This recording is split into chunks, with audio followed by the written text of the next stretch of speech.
Bienvenidos a una nueva semana de la sección Los libros de la lectora recurrente. Para este episodio te recomiendo Prohibido nacer, Memorias de racismo, rabia y risa de Trevor Noah. Este chico es un personaje sumamente interesante. Es como 5 años más grande que yo, es decir, tiene que tener unos 37, 38 años. Él nace en una zona muy pobre y rural de Johannesburgo y 3 décadas después se convierte en un periodista, en un comediante y en un crítico muy importante de Donald Trump y del entorno político. Estas son sus memorias y te quiero leer. La contraportada dice, mi madre me quería tanto que tuvo que tirarme de un coche en marcha para que huyera. Mi padre me quería tanto que cuando paseaba conmigo lo hacía por la vereda de enfrente, sin mirarme. Mi padre era suizo, muy blanco. Mi madre era xhosa, muy negra. Y según las leyes del apartheid, por ser de razas distintas, tenían prohibido hacer el amor.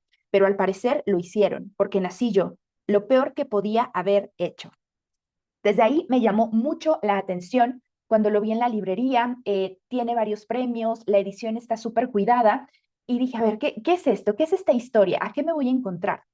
Básicamente es la historia de esta persona y cómo fueron sus condiciones de vida. Cuando él nace, empieza a derribarse el régimen del apartheid, que es este régimen completamente racista que segregaba a la comunidad negra en diferentes sectores, en diferentes clases, que les prohibía completamente salir de sus comunidades, relacionarse con personas blancas, más allá de ser parte de la servidumbre o de tener alguna posición al servicio de estas personas. Y él crece en una comunidad que fácilmente a mí me hizo pensar muchísimo en México, porque si bien a veces decimos, bueno, quizás un continente africano puede parecer muy lejano, pero en realidad creo que se adecua perfectamente a un país latinoamericano. Es un chico que crece en condiciones de pobreza, de marginación, de violencia, violencia intrafamiliar, pero además una violencia muy sistemática, muy naturalizada en la sociedad. Lo primero que me llama mucho la atención es conocer más de cómo fue la caída de este régimen, qué tan importante fue la educación. Él resalta mucho a Mandela, la formación que tuvo y lo importante que es, por ejemplo, conocer el idioma, conocer más de un idioma, el poder relacionarte a través del idioma con otras culturas y otras personas diferentes a ti. Se le da mucho peso a la importancia de la educación formal y de cómo dependiendo de en dónde te formes, vas a tener una visión del mundo y vas a tener un sistema de creencias que puede ser muy diferente. Hay varias partes del libro que me encantaron y que quisiera compartirte para invitarte a reflexionar y a conocer la vida de esta persona. Y déjame, voy a ir seleccionando algunas de mis favoritas. Estas imágenes ya te las he compartido en mi Instagram por si quieres verlas y leerlas con más detenimiento. Y la primera parte que nos dice es, el apartheid era un estado policial, un sistema de vigilancia y de leyes diseñado para mantener a la población negra completamente controlada. El compendio entero de estas leyes ocuparía más de 3.000 páginas y pesaría unos 5.000 kilos.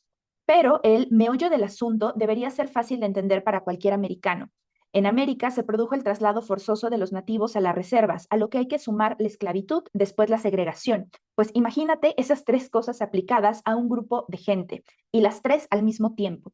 Esto fue el apartheid. Bueno, esto me llamó mucho la atención, conocerlo no solo desde la parte política, sino realmente cómo lo vivían las personas. Y luego Trevor nos dice, el idioma trae consigo una identidad y una cultura, y por lo menos la percepción de estas dos cosas. Un idioma común dice, somos iguales, una barrera idiomática dice, somos distintos. Los arquitectos del apartheid entendían eso. Parte de la estrategia para dividir a la gente negra consistió en tenernos bien separados, no solo físicamente, sino también por medio del idioma. Nunca lo había visto así y me pareció supremamente importante. En México me hizo pensar cómo muchos padres han evitado que sus hijos aprendan los idiomas nativos, como el náhuatl, el olmeca, porque es una forma en donde la sociedad los discriminaba por hablar algún idioma nativo. Pues esto se ha replicado en todo el mundo y por eso se han perdido muchos idiomas nativos y se ha intentado impulsar un idioma como el inglés, porque nos permite comunicarnos con personas de diferentes culturas, pero bueno, al mismo tiempo también se pierde mucho de la propia identidad. Ahí vienen varias reflexiones que son súper, súper importantes. Y luego él nos dice, había estado dispuesto a usar la violencia conmigo hasta que les hice creer que éramos de la misma tribu, y entonces pasamos a ser amigos. Aquel y otros muchos incidentes menores de mi vida me hicieron darme cuenta de que el idioma, todavía más que el color, define quién eres para la gente. Absolutamente. Me encanta que tiene, es un chico que tiene una gran lucidez, que es muy crítico, que es muy mordaz y que te hace ver las cosas desde un punto de vista quizás diferente al que tenías. Y luego él nos dice, no es ninguna coincidencia que casi todos los líderes negros importantes del movimiento anti-apartheid, desde Nelson Mandela hasta Steve Biko, estudiaran con los misioneros. Un hombre instruido es un hombre libre, o al menos un hombre que anhela la libertad. Me mató con este cierre porque comulgo plenamente con esta forma de pensar y la historia lo ha demostrado. Y luego viene una parte muy interesante en donde él va viendo, o sea, él nos va contando cómo crecía, cómo él, al ser una persona que los padres eran la madre negra, el padre blanco, él era una especie de mestizo. Y el que su piel no fuera completamente oscura o completamente negro le daba muchos privilegios. Eso yo tampoco lo había entendido y me pareció muy interesante cómo a él lo regañaban menos, le permitían muchas más cosas que a sus primos y eso le dio más oportunidades que supo capitalizar, pero cuando él se da cuenta que es por su tono de piel, empieza a darse cuenta que existe el racismo, y algo que me gusta es que nos comparte de una manera muy auténtica esta sensación interior de no ser ni de aquí ni de allá, de no sentirse blanco, pero tampoco sentirse negro, de que le costaba trabajo encajar en los diferentes grupos o tribus que se formaban, en sus escuelas, en sus comunidades. Esto es muy, muy interesante. Esta frase yo creo que fue una de mis favoritas, bueno, este párrafo más que una frase, nos está contando de la visión que su mamá tenía del mundo. Su mamá, una adelantada, una progresista, una rebelde, que intentó abrir muchas más oportunidades para él, incluso de las que ella misma habían tenido. Y nos dice, mi madre me crió como si las cosas que yo podía hacer y los sitios a los que podía ir no tuvieran límite alguno. Cuando me acuerdo de aquella época, me doy cuenta de que me crió como si yo fuera un niño blanco, no en términos culturales, sino en el sentido de hacerme creer que el mundo estaba a mis pies, que tenía que decir siempre lo que pensaba y que mis ideas, pensamientos y decisiones importaban. Nos pasamos el día diciendo que uno tiene que hacer realidad sus sueños, pero uno solamente puede soñar con lo que es capaz de imaginar. Y dependiendo de dónde vengas, la imaginación puede ser muy limitada.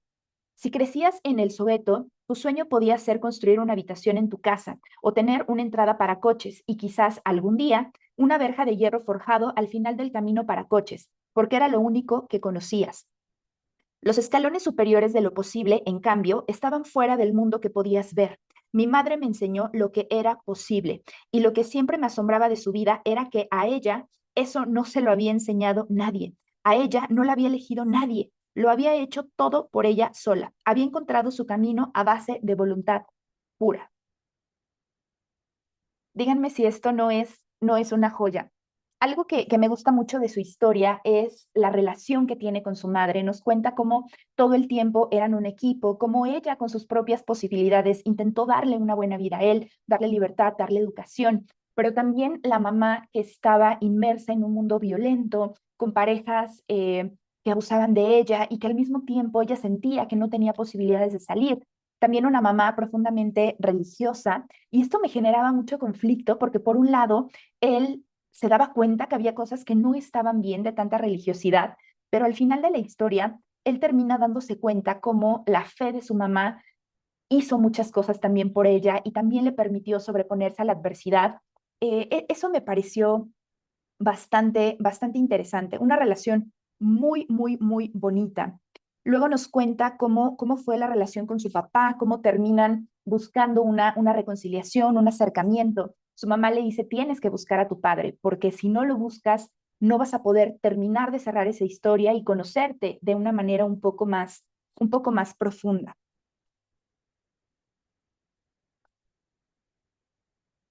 Quiero compartirte este último fragmento para dejarte picado y que vayas y que lo quieras leer, pero algo que Trevor hace es críticas muy, muy ácidas, muy afiladas de esta superioridad moral que hace mucha gente en relación a decir, los pobres deberían hacer tal o cual cosa, deberían de esforzarse más, deberían de soñar más, deberían de querer una vida mejor.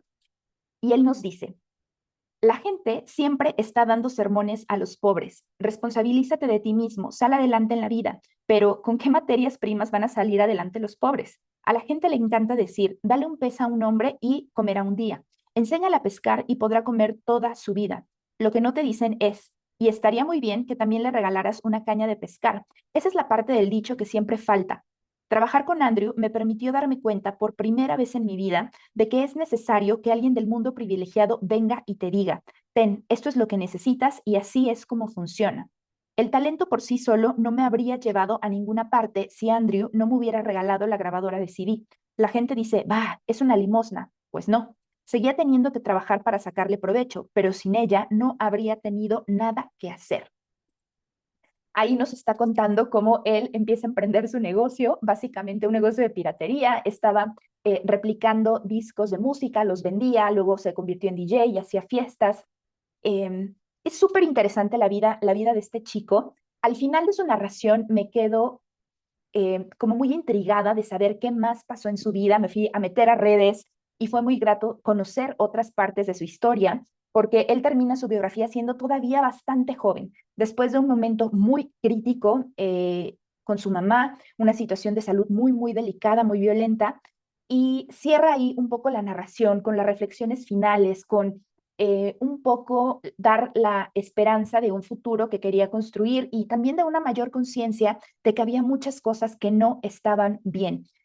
Para mí es una carta de amor hacia su mamá, eh, en reconocimiento a lo que hizo por él, en reconocimiento a el tipo de oportunidades que le dio.